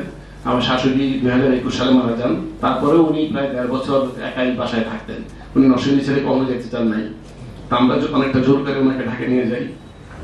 তো বিভিন্ন ছেলে বাসাও ছিলেন। আমার স্ত্রী ডেইজি, তামিনা ডেইজি, ও টিভি সিঙ্গার ছিল, অনেক টেলিভিশন অনেক প্রোগ্রাম করেছে, গান গেছে। একটা অনুষ্ঠানে 2023-এর 7 মার্চ বিটিভিতে তার প্রোগ্রাম ছিল। অনুষ্ঠান করে বের হয়ে রাস্তা পার হওয়ার সময় সে সড়ক দুর্ঘটনায় পড়ে এবং মারাত্মকভাবে আহত হয়। প্রায় আপনার 2.5 ঘন্টার অস্ত্রোপচার হয় তার ব্রেনে। 17 দিন আইসিইউতে ছিল, তারপরে প্রায় 1.5 মাস হাসপাতালে ছিল। এখন সে পুরোপুরি সুস্থ হয় নাই। এখনো তার গত 8-10 বছর স্মৃতি অনেকটাই মনে নেই। তো তারপর থেকে আমার শ্বশুর আমার বাসায় ছিলেন, কারণ ওনার খুব আদরের মেয়ে। উনিও না দেখা থাকতে পারতেন না, না দেখে থাকতে পারতেন। আমি শেষ ঘটনাগুলো বলি। তো আমি ডেইজিকে নিয়ে অনেকটা সুস্থ হওয়ার পরে আমরা গত 6 মেতে আমরা ব্যাংককে যাই ডেইজিকে ডাক্তার দেখানোর জন্য। তো 2 দিন ডাক্তার দেখানোর পরেই ডেইজি পাগলের মতো হয়ে যায়, বলছে আমি বাসায় বাবাকে রেখে আসছি, চলে যাবো, তুমি টিকিট চেঞ্জ করো। আমাদের 11 তারিখে চলে আসার কথা, তারপরে আমরা টিকিট চেঞ্জ করে 9 তারিখে আসি। আসার পরে উনি সুস্থ ছিলেন। 2-3 দিন পরে হঠাৎ করে ওনার দেখলাম যে একদম বিকালে করতেছে, কাপড় চোপড় পরে বলছে আমি একটু নিচে হাঁটতে চাই, কিন্তু উনি হাঁটতে পারতেছেন না। তো চেয়ারে ধরে দাঁড়ায় আছেন। তখন আমি আমার ড্রাইভারকে রেখে বললাম যে তুমি একটু বাবাকে নিয়ে যাও, সামনে একটা পার্ক আছে, ওখান থেকে হাঁটাই নিয়ে আসো। তো উনি হেঁটে আসলেন, এসে আবার বাসার ভিতরে ঢুকে দিচ্ছেন। উনি দাঁড়ায় আছেন, যে ঘরে যাচ্ছেন না, ওয়ালের মধ্যে ধরে দাঁড়ায়, বাসার রুম চিনতেছেন। তো পরে আমি তো বলা হচ্ছে কি বাবা আপনি রুম চিনতেছেন না? বলে না, বুঝতে পারতেছি না। পরে আমি রুমে নিয়ে একজন নিয়ে বসালাম, যেটাই তো আপনার রুম, এখানে তো থাকেন। তো উনি একটা বলেন যে that bearded man said me this is not my room, ঠিক কোন বিয়ার্ডেড ম্যান নাকি বলছে ওনাকে, এরকম একটা কথা বলে আর কি। তারপর ওনাকে একটা ওই যে ডালিমের রস দিয়েছিলাম খাওয়ার জন্য, খান বসে তুমি খাইলেন। আমি আবার আমার রুমে চলে গেলাম। এই মাগরিবের আজান দিলে একটু পরে, আজানের আগে আগে তখন আমাকে ছোট কাজের মেয়ে আছে, দৌড়ে এসে বলছে মামা না তো বের হয়ে যেতেছে বাসা থেকে। আমি তাড়াতাড়ি দৌড়ে গেলাম, দেখলাম আমাকে দরজা খুলে বেরিয়ে গিয়ে লিফটে টিপ দিল। আমি যে বাবা কোথায় যান? বলে যে আমি উপরে যাই। আমি উপরে কি? বলে যে উপরে তো আমার বাসা উপরে না। আমি যে না, বাসা তো উপরে না, বাসা তো এইটা। তো ওনার একটু এই প্রবলেম শুরু হলো আর কি। পরে আমি এখন নিয়ে আসলাম বাসায়। রাতও একবার বের হয়ে যেতে চাইলেন, তো সারা রাতে এরকম করেছেন, সরফট করেছেন। পরের দিন আমি দিক থেকে খবর দিই, ওরা চলে আসে, মালামাকে খবর দিই। তো তারপর ওনার আবার জ্বর আসা শুরু হয়, এরপরে কাশি শুরু হয়। তো 2-3 দিন বাসায় আমরা ট্রাই করলাম। তো এই ওষুধ খাওয়াতে সারে আবার দেখি যে ওষুধ পরে আবার জ্বর আসে। এরপর আমরা আমাদের মামা আছেন ডাক্তার, চিটাই ওনার সাথে কথা বলে যে না হসপিটালে ভর্তি করে দাও, খাবার দাবার। আর মুখে কিছু দিয়ে খুব প্রচন্ড করে কাশতেছিলেন। তো লাইনে যদি কোনো কিছু আটকে যায় তাহলে সমস্যা হবে। পরে আমরা অনেক সিদ্ধান্ত নিয়ে ইবনে সিনা হাসপাতালে ভর্তি করি। যেহেতু রানারও বাসার কাছে এবং দিদির বাসার কাছে। তো ওখানে ওনারা বলেন যে ব্রেইনে একটা ইনফেকশন হয়েছে, এই জন্য উনি সবকিছু মনে করতে পারতেছেন না। তো ওখানে প্রায় 4-5 দিন ছিলেন। কিন্তু আসলে ট্রিটমেন্টের এটা বলা উচিত না, যে ডাক্তার অধীনে ছিল উনি কেউ ধরতে পারছেন কিনা জানি না। দেখলাম যে প্রায় 15টা ইঞ্জেকশন দিচ্ছেন, 10টা দিচ্ছেন। এরপর ওনার অবস্থা আস্তে আস্তে খারাপ হতে থাকে এবং ওনার ক্রিয়েটিনিন বেড়ে যায়, 5-এর উপর উঠে যায়, ওনার তো ওরা আবার ডায়ালিসিস করে। এই অবস্থা ছিল। আমরা আরেকজন ডাক্তার দেখাতে চাইলাম, ওই ডাক্তার আবার বিদেশে। এর মধ্যে 21 তারিখ অর্থাৎ মঙ্গলবার দিন রাত্রেবেলা দিদি ছিল এবং ওর হাজবেন্ড মাসুম ছিল। মাসুম আমাকে ফোন করে বলে ভাইয়া ইয়া লাগে, ল্যাক্সাপুর দিতে হচ্ছে। তারপরে ল্যাক্সাপুর থেকে 5 মিনিটের মধ্যে আর থাকলেন না আর কি, আমাদের ছেড়ে চলে গেছে। তো আপনাদেরকে অনুরোধ, উনি কিরকম লোক ছিলেন? আপোষহীন নেতা ছিলেন, জীবনে কোনোদিন আপোষ করেন নাই। অনেক বড় বড় পজিশনে যেতে পারতেন। ওনাকে কোন একজন রাষ্ট্রপতি, আপনারা হয়তো অনেকে জানেন, ওনাকে 5 লক্ষ টাকা পাঠিয়ে দিয়েছিলেন এবং বলছিলেন যে আপনি ইলেকশন করেন, এমপি ইলেকশন করলে। এবং ওই যেই ইলেকশন করলে উনি পাশ করতেন, অনেক বড় নেতাও হতে পারতেন, কিন্তু উনি অ্যাকসেপ্ট করেন না। আবার নানি শাশুড়ি একদিন বলতেছিলেন ওনাকে বাসায় আমার সামনে যে তোমাকে এত মেয়ে বিয়ে দিয়েছিলাম যে তুমি মন্ত্রী হইবা সেটা আশা করি, তুমি যে কিছু হইতে পারবে না এটা তো চিন্তা করি নাই। তুমি আমার সামনে বললেন খুব রাগ করে যে দেখেন আমি যে এখন রাস্তা দিয়ে হাঁটি, মানুষ যে আমাকে সালামটা দেয় এটা অন্তর থেকে দেয়, আমার প্রতি রেসপেক্ট নিয়ে আমাকে সালামটা দেয়। আর আমি যদি আজকে ওইটা হইতাম আপনি যা বললেন তো তাইলে সামনে সালাম দিত কিন্তু মনে মনে সালা রাখতো। তো এইটা হচ্ছে এই জন্য মানে উনি ছিলেন এই ধরনেরই যে জীবনে কোনোদিন আপোষ করেন এবং শত মানে সৎ ছিলেন, কোনোদিন কোনো মোহ ছিল না, শেষ জীবন পর্যন্ত আমরা দেখেছি। আপনারা আমার থেকে ভালো জানেন। আমাদের পরিবারের পক্ষ থেকে আপনাদের কাছে অনুরোধ, আপনারা ওনাদেরও দোয়া করবেন। আমার শাশুড়ি একজন আদর্শ নারী ছিলেন। মুক্তিযোদ্ধাদের মানে কণ্ঠস্বর সংরক্ষণ করার জন্য সরকার একটি উদ্যোগ গ্রহণ করছেন। যারা মুক্তিযোদ্ধা আছেন বিভিন্ন পর্যায়ে বিভিন্ন উপজেলায় বক্তব্য রেখেছেন। আতাউর রহমান ভূঁইয়া ধর্মসূত্রে বইলা বলল উনি শিবপুরে ওনার সাক্ষাৎকার হবে। সদরে যখন সাক্ষাৎকার দিলাম তারপরে আমি ফোনে কথা বলার চেষ্টা করলাম স্যারের সাথে, তো ওনার দ্বিতীয় মেয়ের জামাই এটা সম্ভবত মানে 17 তারিখের আগে, যে মঙ্গলবার 14 তারিখ বোধ ছিল, তো স্যারের সাথে স্যারের মেয়ের জামাই ছোট মেয়ের জামাই বললো যে আমার শ্বশুর তো ভীষণ অসুস্থ। তো যাই হোক পরে 17 তারিখে ওনাকে দেখতে গেলাম, আইসিইউতে ছিলেন। তারপরে ভিতরে ঢোকার মতো সুযোগ নেই, আমার সাথে আরো 2-3 ছিলেন, আমি তাদের নাম বললাম না সংক্ষেপে।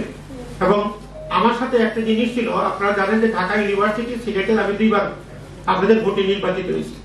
আতাউর রহমান স্যার 2023 সালে যে নির্বাচনে উনি ভোটার ছিলেন এবং এই ভোটার পর্বটা হয়েছিল, ভোটার এই যে আমাদের খালেক ভাই আছেন অনেকেই ভোটার, আমি নাম বলতে সবাই প্রায় অনেকেই ভোটার।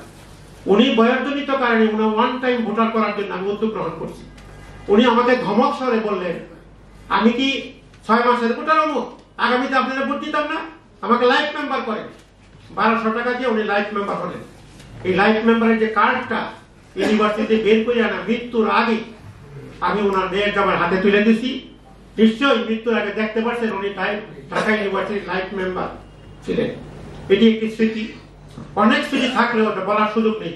তবে আমি আপনাদের কাছে বিনীত অনুরোধ করতে চাই, আমরা যে আজকে সবাই আসছি কষ্ট করে, সেই কষ্টের আতাউর রহমান ভূঁইয়া সাহেবের জীবনের যে দর্শন এটি নিজেদের মধ্যে লালন করবো এই মানুষে।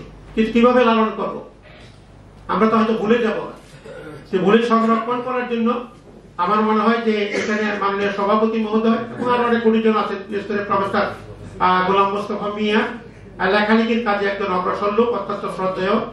স্যারের উপর একটি সারা গ্রন্থ বের করা যায় কিনা এটি একটি চিন্তা করা।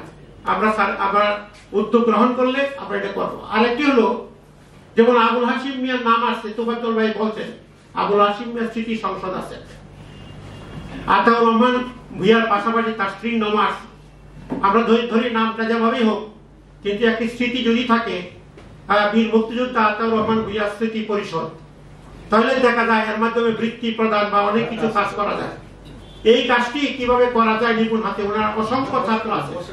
যিনি কতক্ষণ বক্তব্য রাখলেন মেধাবী ছাত্র, ওনার পরবর্তী সময় মেয়ের জামাই। যাই হোক আমি কথা বাড়াবো না, এই 2টি প্রস্তাবনা রাখলাম। আর একটি হলো পরিবারের পক্ষ থেকে অবশ্যই কিছু কিছু উদ্যোগ গ্রহণ করবেন, পরিবারের ছেলেমেয়েরা প্রতিষ্ঠিত। এবং আমি কিছু স্যারের উপরে কিছু লেখালেখির অভ্যাস আছে আমার। কিছুদিন আগে একটি স্মরণ করার মতো, এই মাসে গত কয়েকদিন আগে মার্চের 4 তারিখে আমার শিক্ষকতা জীবন ও সমাজকর্মের একটি বইয়ের বড় উন্মোচন ছিল। এইখানে সভাপতিত্ব করছিলেন আতাউর রহমান ভূঁইয়া স্যার, এখানে অনেকেই ছিলেন। আজকে সবার সভাপতি মহোদয় আদানের পূর্বে আদান হয়ে গেছে, সভাপতির বক্তব্য নাই। স্যার বলছিলেন, মনে আছে মহামদুল স্যার বলছিলেন, স্যার নামাজের 10 মিনিট দেরি আছে, আপনি কথা বলেন। এই 10 মিনিট মন্ত্রমুগ্ধের মতো কথা শুনতে পিন কত নীরবতা ছিল তখন, সেই ছিল আতাউর রহমান ভূঁইয়া। আমি আর কথা বাড়াইতে চাই না। আমি আশা করি ব্যক্তি উদ্যোগেই আগামী 6 মাসের মধ্যে আতাউর রহমান ভূঁইয়ার জীবন ও কর্ম নামে একটি বই আপনারা সহযোগিতা করলে, কারো কাছে ছবি, বিভিন্ন শিক্ষক আন্দোলন, মুক্তিযুদ্ধের ইতিহাস, এই যে তোফাজ্জল ভাইয়ের সাথে যে সম্পর্ক ছিল, এটিতে যে 65-তে মেনন মতিয়া গ্রুপ, অনেক তথ্য আছে। এই তথ্য ভরপুর একটি বই আমরা উপহার দিব যদি আতাউর রহমান ভূঁইয়াকে বাঁচিয়ে রাখতে চাই। এই ভোগবাদী সমাজে দুর্নীতিগ্রস্তের কথা আসছে, সৎ লোক খুঁজে পাওয়া যাবে না। চিড়িয়াখানায় টাকা দিয়ে আমরা পশু পাখি দেখতে চাই, সৎ লোক দেখার জন্য একসময় টিকিট কাটতে হবে। আমি আর কথা বাড়াইতে চাই না। আমি সকলের প্রতি গভীর শ্রদ্ধা জানাইতেছি। আজকে এই যে হলটি মানে টইটুম্বুর আমরা এবং এটা আমার মনে হয় যে নূরজাহান ম্যাডামকে আজকে সর্বশেষ ফোনে বলছিলাম, আমি ক্ষমা চাচ্ছি, অনেকে ইচ্ছা থাকা সত্ত্বে দুর্যোগপূর্ণ আবহাওয়া 2 দিন ছিল, আমরা সকল কাছে যাইতে পারি নাই। নূরজাহান ম্যাডামকে বলছিলাম এবং উনি বলছিলেন, আনোয়ারা সুলতানের অনুষ্ঠানে উনি বলছিলেন মানুষ চলে যাবে, তা আমরা বললে এই অনুষ্ঠানের রঞ্জিত বাবু তো আনোয়ারা সুলতানেরটা আয়োজন করছেন, আমরা বললে আপনি কিন্তু আয়োজন করেন না। এখন আমি কথাটা বলতেছি এই জন্য যে আমি কিন্তু হাঁটতে পারি না, আমি থেরাপি নেই, কালকেও আবার থেরাপি নিতে হবে, আমরা কিন্তু হারিয়ে যাব। নতুন প্রজন্মকে কিন্তু টানতে পারতেছি না, ভীষণ ভাবে কিন্তু আমরা ব্যর্থ। কিন্তু এই যে সাংস্কৃতিক অঙ্গনেই বলেন, যেভাবেই বলেন, যে রাজনীতির কথাই বলেন, আমরা কিন্তু আত্মকেন্দ্রিক হয়ে গেছি। মানুষের জন্য কিছু সময় দেওয়া, সমাজের জন্য কিছু সময় দেওয়া, সেটি কিন্তু নাই। আতাউর রহমান সাহেবের জীবনী পড়লে আমি সর্বশেষ একটি লাইন বলি, 1986 কথা আসছে, অনেক বন্ধুরা বলছেন 86-তে কামরুজ্জামান হেনা দাস চট্টগ্রামে অ্যারেস্ট হয়েছেন, জেলখানায় গেছেন, পরের দিন চট্টগ্রাম শহরে হরতাল। এবং হেনা দাস তার শিক্ষকতা জীবন লেখছেন, আমার শিক্ষকতা জীবনে, যে আমি জেলখানা থেকে শুনতেছিলাম গগন বিদারী কণ্ঠে বক্তব্য রাখছেন, সেই কণ্ঠ দরাজ কণ্ঠ আর কেউ নয়, নরসিংদীর সেই আতাউর রহমান। এই ধরনের বক্তব্য, অনেক বক্তব্য, অনেক লেখার কোট আছে। আমি যদি মেনন ভাইয়ের কথা বলি, রনু ভাই মারা গেছে, অনেক কাহিনী আছে যে আতাউর রহমান ভূঁইয়া সম্পর্কে লেখছেন, তারা কমেন্ট করছেন। শিবপুরে বামপন্থীদের সবচেয়ে বড় ঘাঁটি ছিল, এই সম্পর্কে বলার সুযোগ কম। যাই হোক, মুক্তিযুদ্ধের ইতিহাস চিত্রণ করলে এই মুক্তিযুদ্ধের উপরে একটি বই লেখার চেষ্টা করতেছি, সেই বইটি বেরোলেই হয়তো অনেক আরো তথ্য যাবে। আমি সকলের প্রতি গভীর কৃতজ্ঞতা জানিয়ে আমি শেষ করছি। আগামী দিনে আমরা ভালো মানুষ চাই, আতাউর রহমান মতো। এই হোক আজকে আমাদের সভায় সভাপতিত্ব করছেন, তিনি আমার শিক্ষক। এই সভাপতি মহোদয়ের এবং তার পাশে আমাদের আরেক নরসিংদী কলেজের শিক্ষক, আর দুইজনই আমার শিক্ষক। আতাউর রহমান সাহেব আমার শিক্ষক ছিলেন, ওনাদেরও শিক্ষক ছিলেন। শ্রদ্ধাভাজন নেতৃবৃন্দ, প্রিয় উপস্থিতি, এটি এক অনন্য সাধারণ আয়োজন।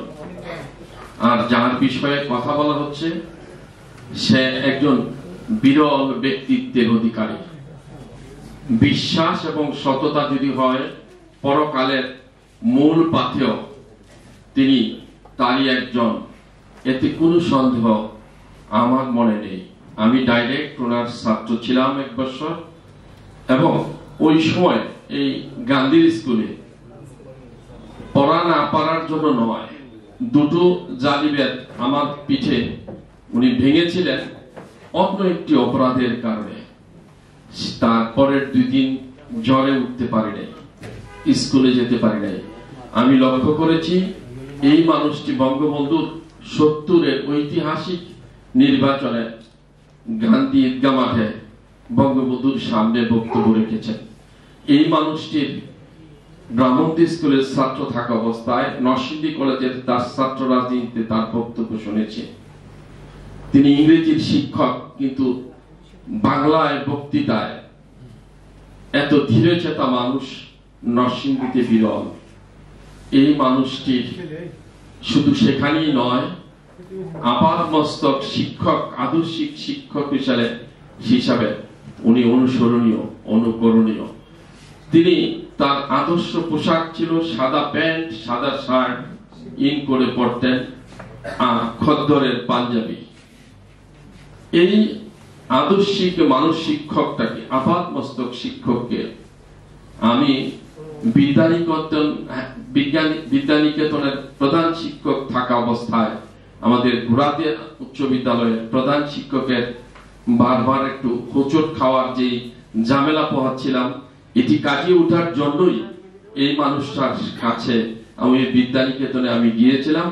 পরবর্তী সময় ওনার বাসায় একদিন রাত 9টায় চূড়ান্ত হলো আমার ভাইদের সাথে ওনার একটা রাজনৈতিক সম্পর্ক, আমার প্রয়াত 2 ভাইয়ের সাথে ওনার রাজনৈতিক একটি সম্পর্কের কারণে তিনি আমাদের ঘোড়াদি উচ্চ বিদ্যালয়ের প্রধান শিক্ষক হিসাবে দায়িত্ব পালন করেছেন, যেখানে আমি এখন বর্তমানে সভাপতি। পারিবারিকভাবে গড়ে ওঠা এই স্কুলে 17 বছর তিনি শিক্ষা জীবনের শেষ সময়টুকু আমাদের মাঝে কাটিয়েছেন, এবং আপাত মস্তক একজন ভালো মানুষ, আদর্শিক মানুষ এবং মুক্তিযুদ্ধের চেতনা ধারণকারী বাম রাজনীতির পুরোদা যার অবস্থান ছিল, সেই মানুষটির প্রয়াণে আজকে এত গুণীজন তার বিষয়ে স্মৃতিচারণ করছে। এখানেই শেষ নয়, এই স্মৃতিচারণ এমন মানুষদের ধরে রাখার জন্য, এমন মানুষ আগামী দিনে গড়ে তোলার জন্য জাতি উন্মুখ হয়ে অপেক্ষা করছে। নিশ্চয়ই আপনারা সচেতন নাগরিক, গুণী মানুষ, নিশ্চয়ই এই বিষয়টি ভেবে দেখবেন। আমাদের জাতিকে রক্ষার জন্য বঙ্গবন্ধুর আদর্শের বাংলাকে শেখ হাসিনার নেতৃত্বে অবশ্যই একটি উচ্চ মাত্রায় চলে আসছে, কিন্তু আদর্শ গেল কোথায়? সেই আদর্শ যদি ধারণ না হয় তাহলে টেকসই বাংলাদেশ কিভাবে হবে? আরেকটা কি দিক থাকে যে তার জীবনের যে সাফল্য, তার যে লড়াই, তার যে সংগ্রাম, তার থেকে আমরা উদ্বুদ্ধ হয়ে, তার থেকে শিক্ষা গ্রহণ করে তার অসমাপ্ত যে কাজ, তার যে সমাজ সম্পর্কে তিনি যে স্বপ্ন দেখতেন, সেই সমাজ গড়ে তোলার অঙ্গীকার ব্যক্ত করা, শপথ গ্রহণ করা হচ্ছে দ্বিতীয় পর্যায়ের কাজ।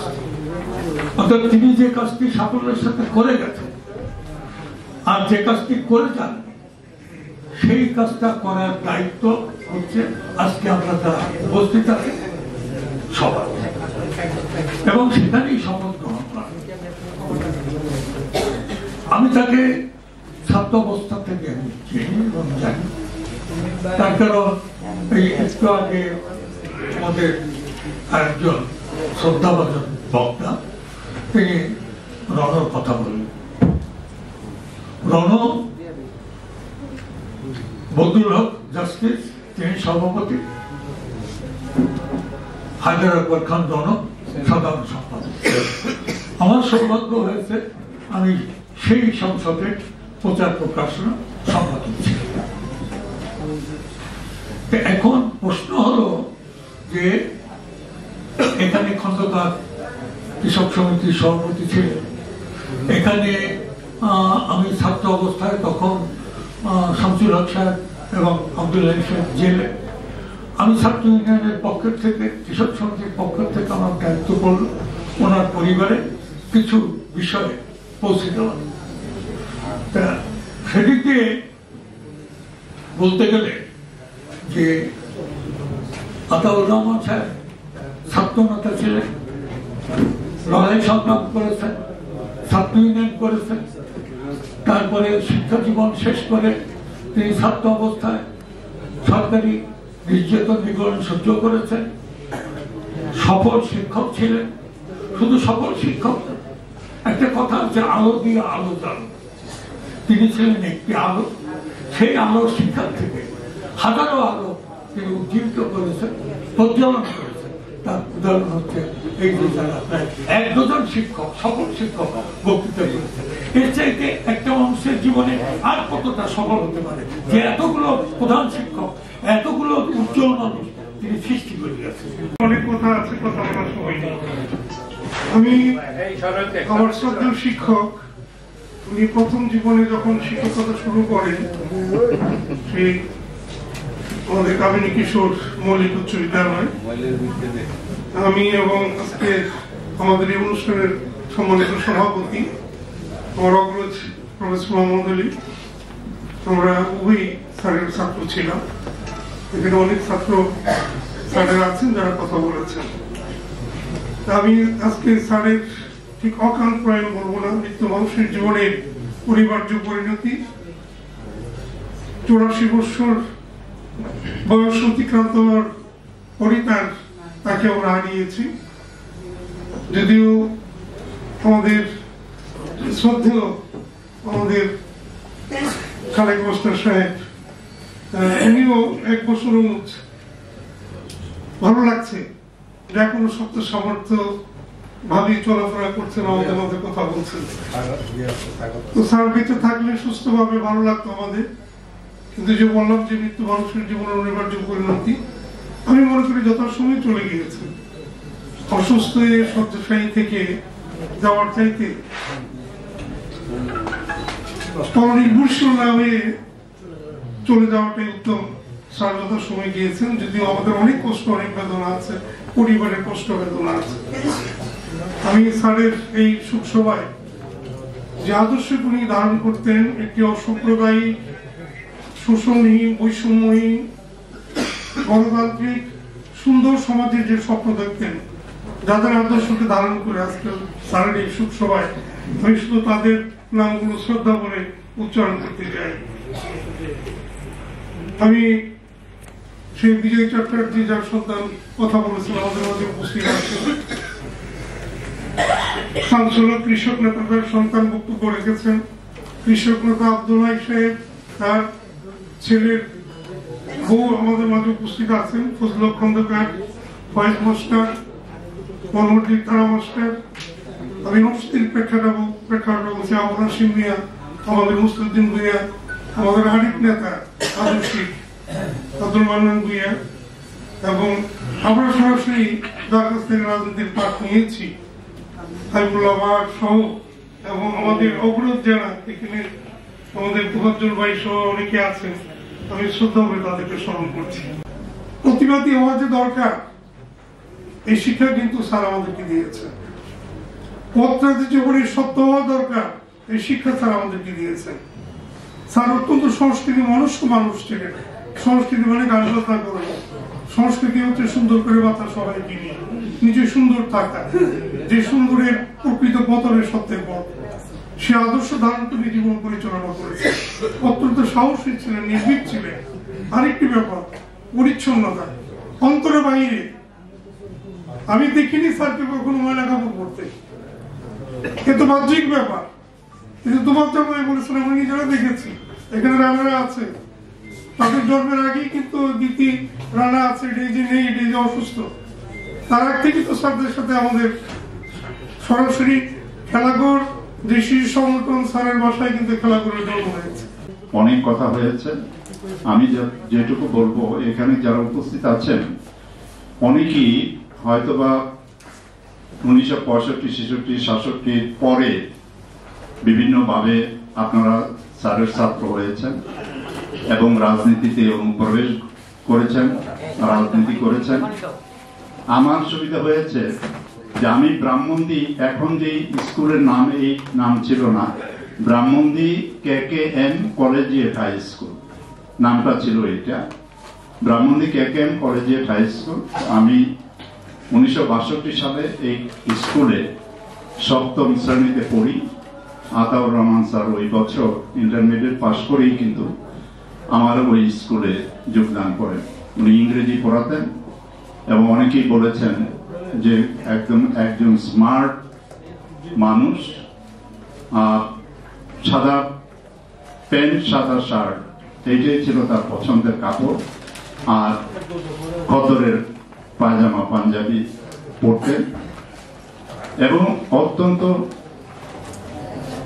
আমি বলবো যে পরিচ্ছন্ন একজন মানুষ, পরিচ্ছন্ন মানুষ এবং একজন ভালো শিক্ষকের যত কোয়ালিটি আছে, qualities of a good teacher, qualities of a good leader, qualities of a good organizer, qualities of a good administrator, আমি মনে করি সবগুলো গুণ স্যারের মধ্যে ছিল।